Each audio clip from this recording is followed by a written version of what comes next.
Bueno, las canciones han ido un poco en tono del tema, desde el punto de vista que aquel amor que nos tiene el Señor, aquella presencia de Él en nuestras vidas, hace que podamos enfrentar nuestras vidas, digo, de la mejor forma, pase lo que pase. Y conscientes de que está Dios ahí entre medio nuestro, en medio nuestro, Dios está con uno personalmente. Si bien es cierto, sabemos que la presencia del Espíritu Santo está aquí, Dios está aquí entre nosotros y con nosotros. Y esto apunta un poco más allá de cuando Dios está conmigo, en forma personal, cuando Dios está contigo. Cuando sientes que Dios está contigo. Y esto podemos apreciarlo en cierta forma cuando todo en la vida sale mal. Y pienso que cada uno de nosotros ha tenido seguramente alguna experiencia de que todo va saliendo mal y las cosas van de mal en peor y vamos avanzando y uno dice ¿cuándo? Y sigue saliendo mal. Y pasa el día y pasan las horas y la cosa no mejora.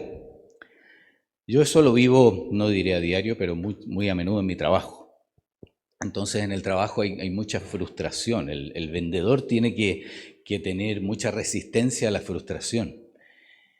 Y son cosas que uno va y va con un negocio y entusiasmado con el cliente y el cliente ve el camión y le gusta y lo quiere y vamos bien y uno se va entusiasmando con esto porque empiezan los números inmediatamente en la cabeza, ¿no? Aquí tengo una comisión de tanto y vamos avanzando y lo sentamos ahí frente a nuestro escritorio ya para ir cerrando. Llegamos al momento de boleto o factura, como se dice en ventas. Y ya cerrar el negocio y está todo listo y lo quiere con crédito. ¡Uy, qué maravilla! Para el vendedor, no para el que compra. Y entonces uno dice, ya, vamos bien. Y el crédito sale rechazado. Y la persona no califica para el crédito. Todo el entusiasmo que fue para allá, mal.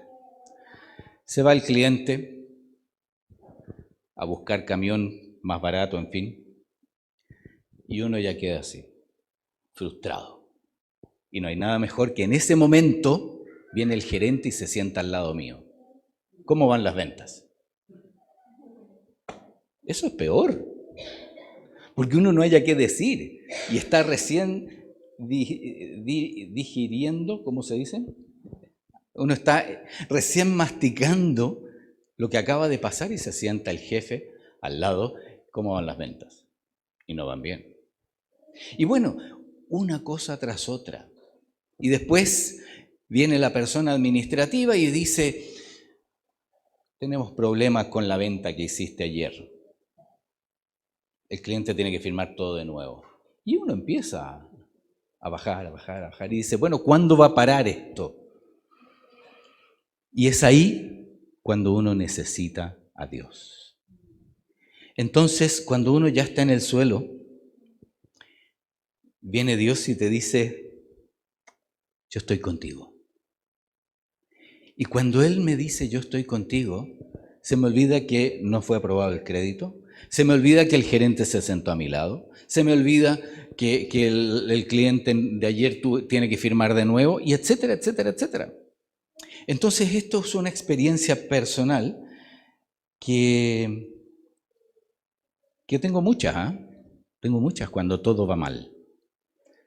Y estoy seguro que cada uno de nosotros aquí ha sentido en algún minuto que todo está yendo mal.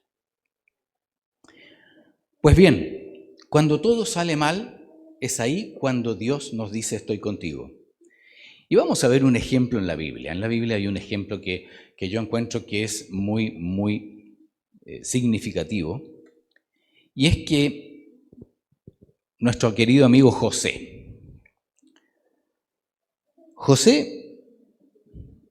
una persona que vivía con su papá, el consentido de su papá.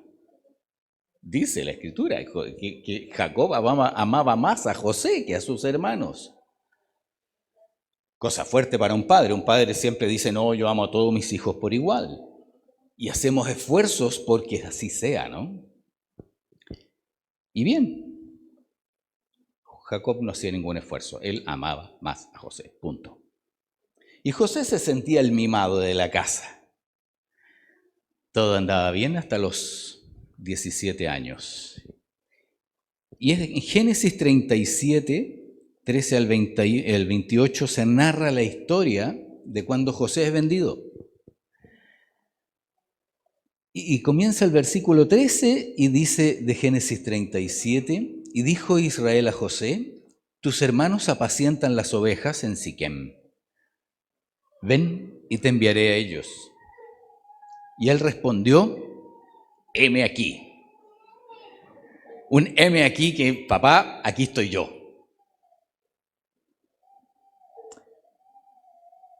E Israel, que en ese tiempo así se llamaba, después fue Jacob, o antes fue Jacob y después Israel, mejor dicho.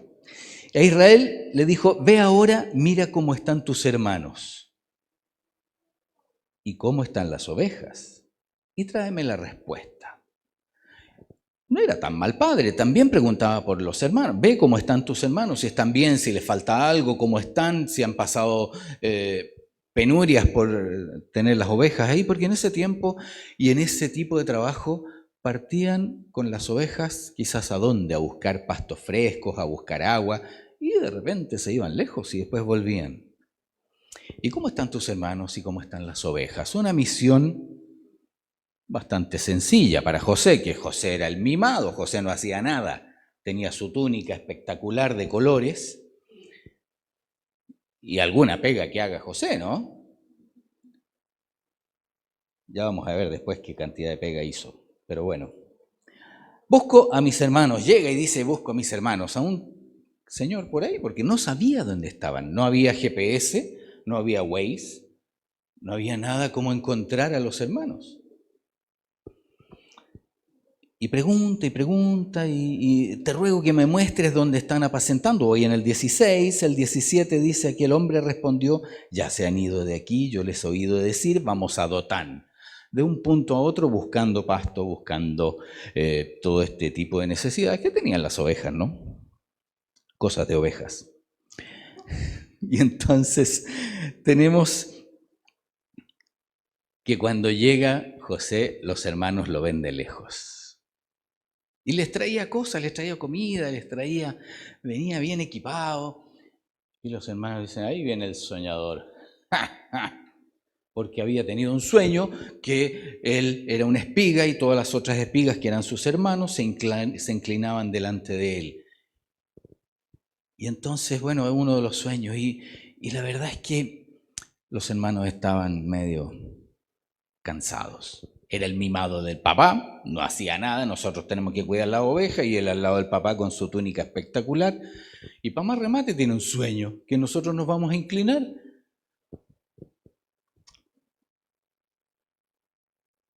Entonces hay burla. Y José está expuesto entonces a un bullying, en ese tiempo no existía, pero le ponemos ese nombre. Está expuesto a un abuso de los hermanos y los hermanos burlándose de él ya. Sin siquiera decirle hola, ya están diciendo viene el soñador.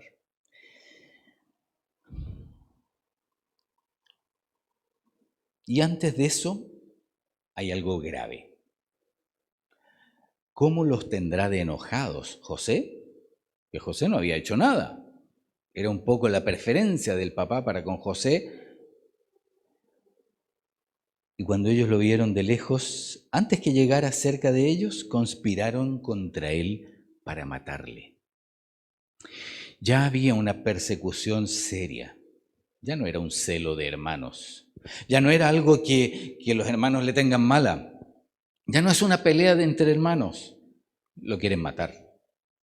Y entonces ya hay un sentimiento grave, ¿no? Ya hay algo en contra de José que pesa. Y ahí las cosas están mal. Y le dicen, ahora venid, el versículo 20, matémosle y echémosle en una cisterna y diremos alguna más, la bestia lo devoró, planificado. Esto es premeditación y alevosía, ¿no? Y así las cosas, José no sabe lo que está pasando. Solo sabe que sus hermanos lo están mirando feo, porque fue antes que llegara. Y cuando llega, viene Rubén y dice, no, momento, no lo matemos. Pongámoslo en el pozo, en la cisterna, pero no lo matemos, pensando que después lo iba a poder sacar y llevárselo al papá. Entonces José tenía cierta, Rubén tenía buenas intenciones, ¿no? Y esta conspiración habla mucho también de la vida de Jesús, y que si ponemos un paréntesis en esta explicación, a Jesús lo miraban mal, lo querían matar, y Pilato dijo: este nunca ha hecho nada malo, le vamos a pegar un poquito y después lo soltamos. Lo mismo dijo Rubén: pongámosle aquí en un pozo y después lo llevo donde el papá. Pero lo que queremos destacar ahora es cómo va viviendo José su vida. Porque si está mal aquí, se pone peor. Y entonces los hermanos están de acuerdo, y lo primero que hacen, le quitan la túnica. Una túnica que él iba de colores, tejida, impecable, y lo despojan de esa túnica y lo tiran a un pozo. Afortunadamente para José está seco, pero húmedo, sucio, quizás cuántos bichos habían abajo. Y ahí está José, sin su túnica, desabrigado, no sé en qué quedó, si tenía paños menores, mayores o lo que sea, pero ahí quedó en el pozo tal cual era. No puedo evitar comparar también con la experiencia de Jesús, ¿no? Lo despojaron de sus ropas y lo azotaron. Y el pozo de Jesús fue aquella cruz. Y la cosa se fue poniendo peor tanto para José como para Jesús también. Pero como estamos estudiando a José, Rubén se lava las manos, por así decirlo, y no percibió que sus hermanos iban más allá. Entonces José creyó que estaba todo bien metiéndolo al pozo y se va. No sabemos a quién, pero se va. Y José en la cisterna, en el pozo digo, no en la cisterna acá. Y estaba en el pozo José y dice: bueno, ¿cuándo va a terminar esto? No lo estoy pasando bien. Y vienen los hermanos y lo sacan del pozo. Al fin. Ya, bueno, pasó la broma para José, sin saber que pasaban los mercaderes de Madián, y el destino de José no era salir del pozo, volver a ponerse la túnica y seguir su vida como hasta los 17 años que tenía aproximadamente pasaba, sino que vienen los hermanos y le dicen: José, ahora ya no eres nuestro. 20 piezas de plata. Otra comparación con Jesús, que fueron 30, ¿verdad? Vendido. Y José es vendido a estos mercaderes como un esclavo. ¿Qué pasa con José? Se va poniendo peor, ¿verdad? Y José no sabe qué está pasando en su vida. De vivir en un sitio privilegiado, con ropa privilegiada, con un papá que lo adoraba, en fin, una vida sencilla y fácil, y se convierte todo en mal. Y al convertirse todo en mal, entonces tenemos a un José vendido sin saber dónde va. Los mercaderes no compran esclavos para ellos, compran esclavos para venderlos a otros. Y vemos entonces que al poco andar José llega a Egipto y no sabe qué está pasando de su vida ni qué va a pasar. Todo está complicado.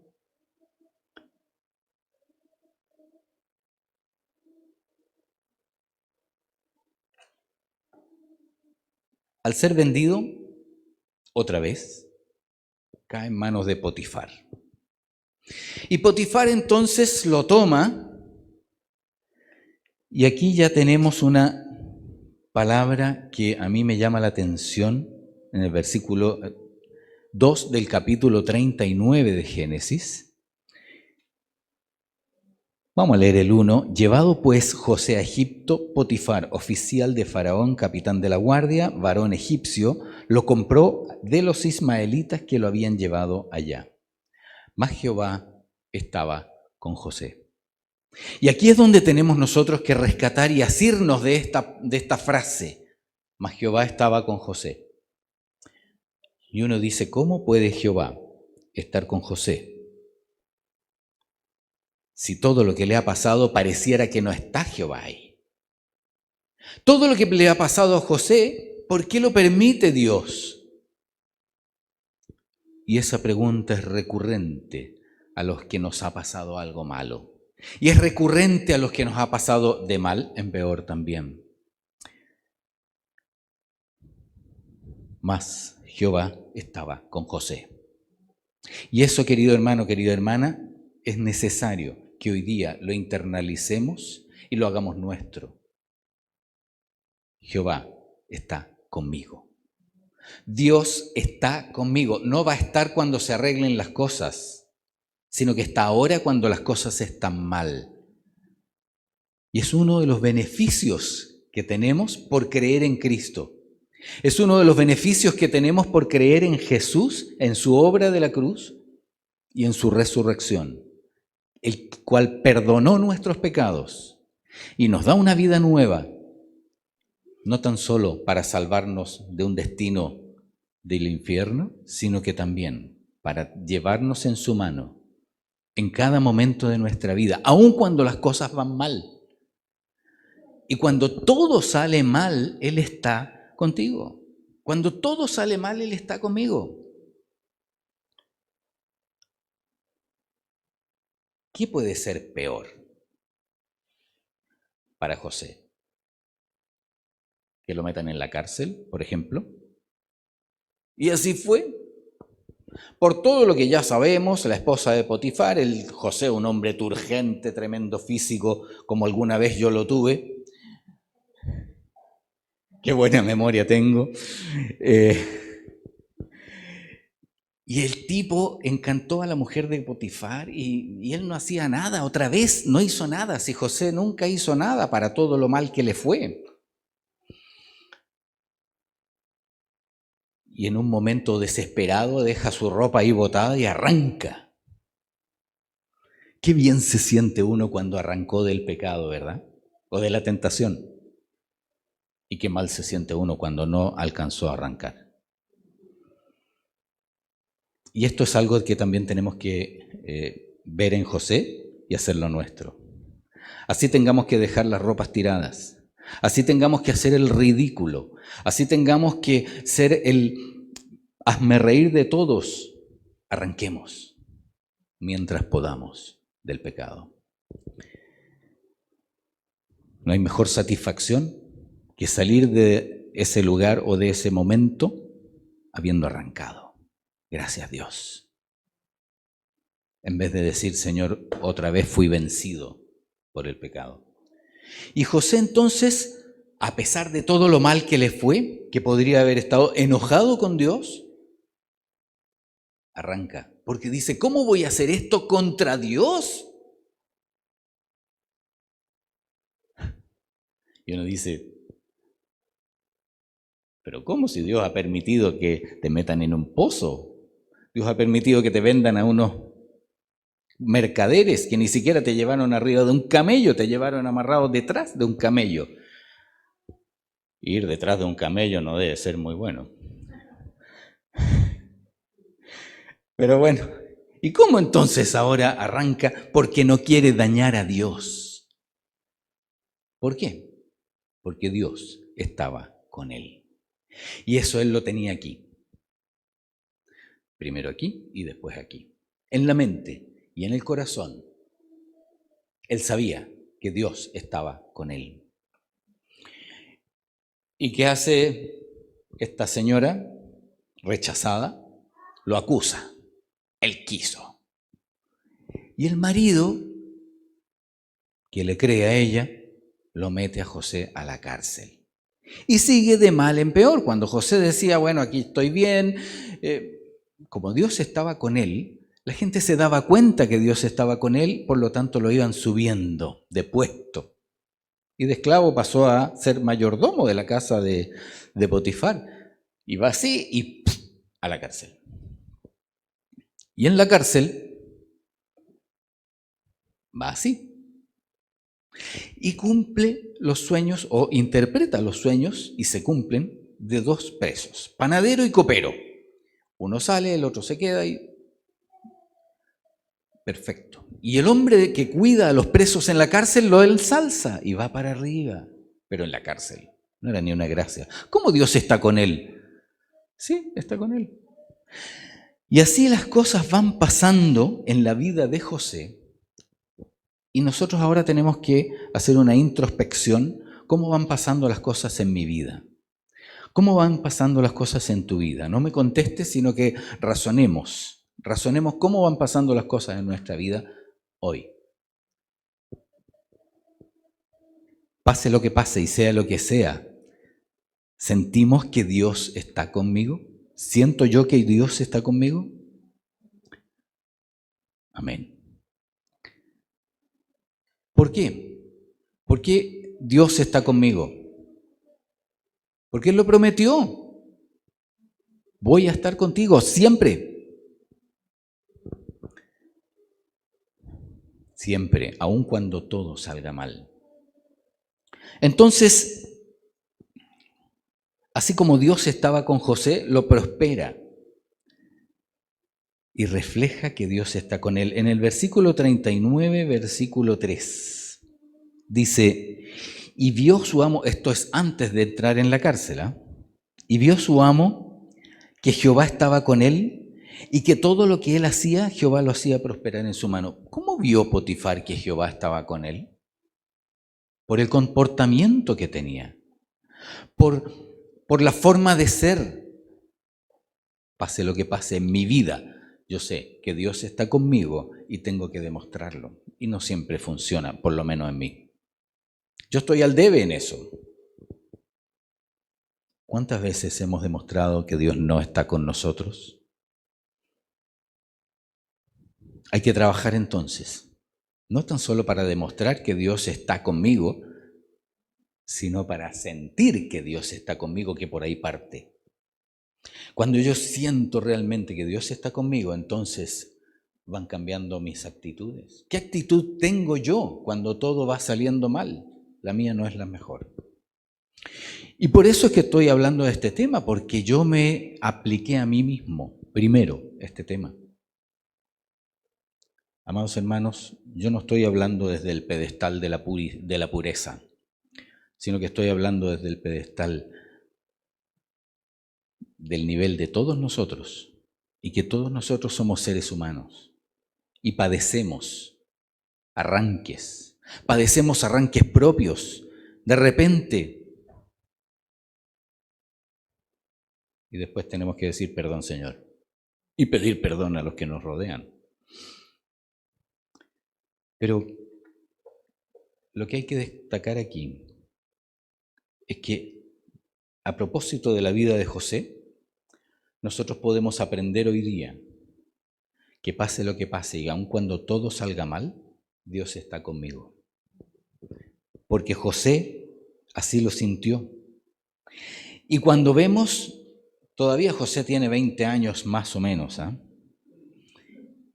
y pasaron varios años en la cárcel. Y entonces el capítulo 41, vamos avanzando, 41-38 aproximadamente.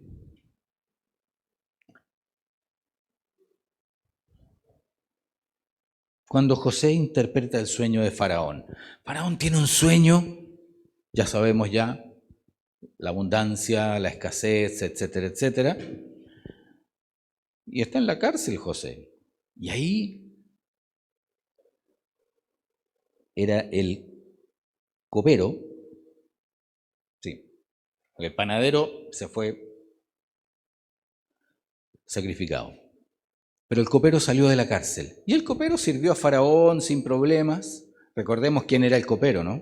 El que probaba la copa del faraón antes que el faraón por si estaba envenenada. Básicamente para eso era el copero. Adicionalmente se hacía cargo de los vinos, de los líquidos que tomaba el faraón. En fin, que en ese tiempo eran pocos. O era vino o era agua. No había margarita, ni mojito, ni ninguna de estas cosas que hay ahora, ¿no? ¿Cómo sería el faraón hoy día? Tráeme un caipiriña, tráeme... El copero se volvería loco. Bueno, ahora se llama barman. Pero básicamente el copero se acordó y dijo, había algo de este sueño, algo.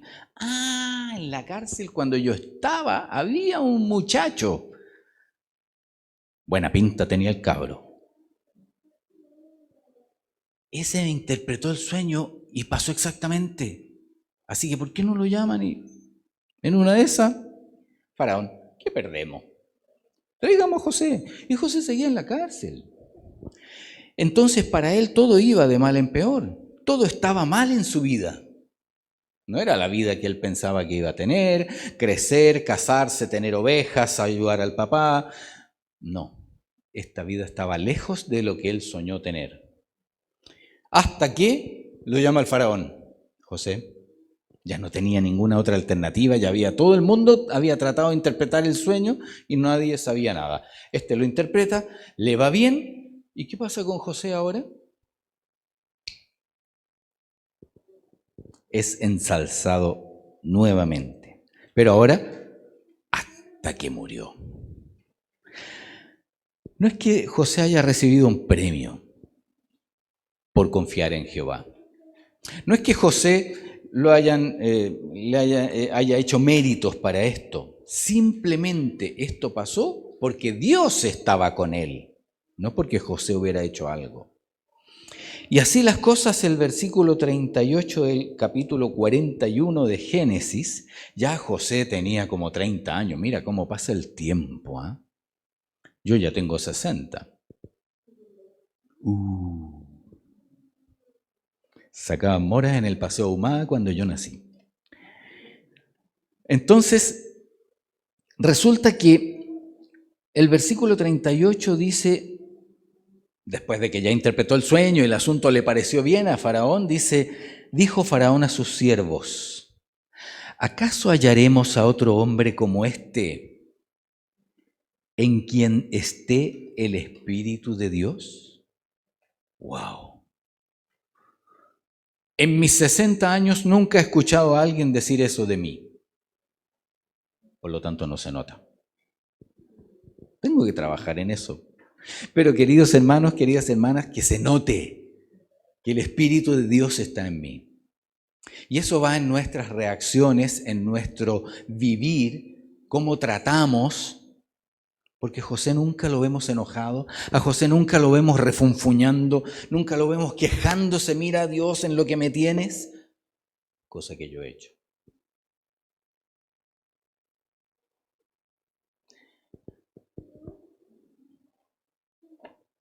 Entonces, ¿hallaremos a otro hombre como este en quien esté el Espíritu de Dios? Y este es un hombre de afuera, pagano, idólatra, y no tiene nada que ver con Dios, pero reconoce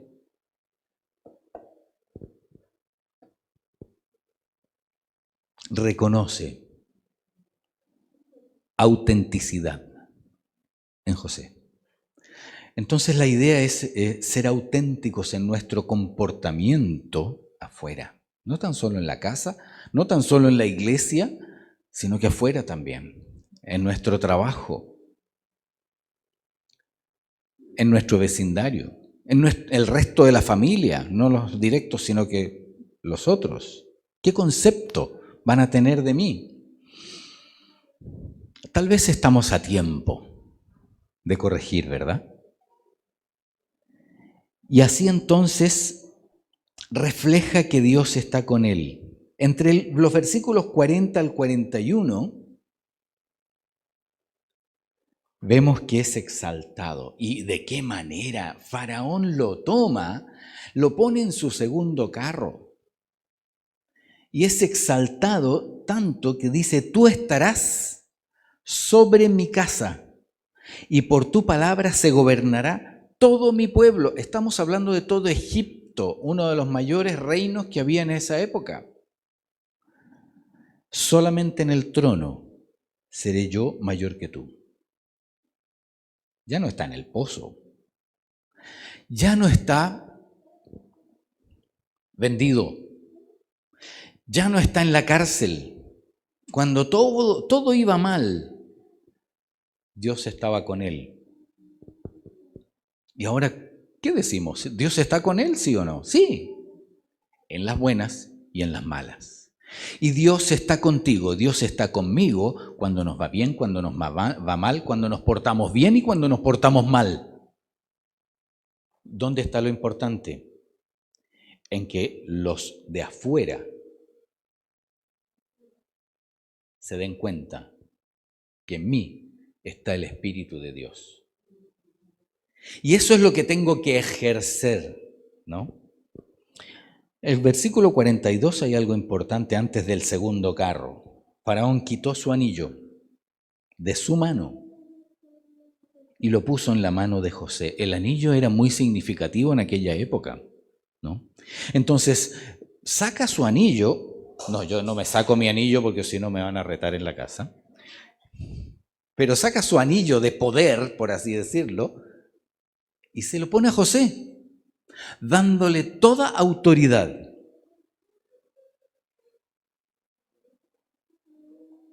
Y lo hizo vestir de ropas de lino finísimo y puso un collar de oro en su cuello. ¿Qué hicieron los hermanos con él? Le sacan su túnica, su preciada túnica. Me la regaló mi papá. Se la quitaron, la rompieron y la mancharon con sangre para excusarse de que habían vendido a José, y la hicieron peor porque le dijeron que José se había muerto y ese padre quedó deshecho. ¿Qué hace Faraón? Un hombre de afuera, ni siquiera era un hermano de José, era un hombre de afuera, lo viste de lino finísimo. No dice fino, finísimo. Hay algo más allá de lo fino. Le pone el anillo, le pone un collar de oro en su cuello y lo pone en su segundo carro y lo pasea por toda la ciudad, pregonando delante de él: doblad la rodilla, y lo puso sobre toda la tierra de Egipto, etcétera, etcétera, etcétera. Está, pero en otra. ¿Y cuál es la actitud de José? Me voy a vengar de mis hermanos. Los voy a meter en un pozo, los voy a vender y los voy a hacer que entren en la cárcel. Todo lo que me pasó a mí. Leemos en la Escritura, para no alargar esto, porque si no vamos a llegar a la hora de 11. Leemos en la Escritura que José recibe a sus hermanos. Los hace sufrir un poquito, sí, digámoslo. Pero no es nada. O sea, José tenía toda la autoridad para haber triturado a todos sus hermanos. Pero no lo hizo, sino que los recibe. O sea, no tan solo los de afuera reconocieron que el Espíritu de Dios estaba en él, sino también sus hermanos al final, cómo lloraban arrepentidos, cómo se abrazaban y cómo convivieron después durante largos años. Entonces, el balance de hoy es: ¿cuál es mi actitud cuando todo sale mal? O, mejor dicho, ¿qué actitud voy a tener de aquí para adelante cuando todo sale mal? Tenemos que trabajar en eso, porque somos hijos de Dios. Y tenemos su Espíritu en nosotros, a no dudarlo, porque somos sellados con el Espíritu Santo de la promesa. Y es por eso que somos salvos, y es por eso que si partimos de este mundo, vamos a la gloria, porque lo sabemos, porque tenemos ese Santo Espíritu de Dios en nosotros, ¿verdad? Bien, ¿lo saben los demás? Tenemos que reflejarlo. No para que nos vaya bien como José, sino que tenemos que reflejar que Dios está con nosotros porque lo amamos y Él nos ama. Y es una vida, es una forma de vida la que nosotros tenemos desde que aceptamos a Jesús hasta que partamos de este mundo y más allá. No es que sea el infinito y más allá, como dice Toy Story, pero es algo así, ¿ah? El Espíritu de Dios nos acompaña hoy y es eternamente y para siempre. Porque somos seres eternos, para muerte o para vida, pero somos seres eternos. Y los salvos, los que hemos creído en Cristo Jesús como nuestro Salvador, tendremos una eternidad en la gloria. Si aquí hay alguien que no conoce a Jesús, si aquí hay alguien que no ha entregado su vida a Jesús, si aquí hay alguien que no se ha arrepentido de su pecado y ha dicho: Jesús, yo creo en tu muerte en la cruz, creo que tú cargaste con mi pecado y al resucitar entonces estás en la gloria, creo en la obra de la cruz y te pido perdón por mis pecados y te recibo como mi Salvador. Si haces esta sencilla oración, tal cual la hemos hecho muchos de los que estamos aquí, el Espíritu de Dios vendrá a morar en ti inmediatamente.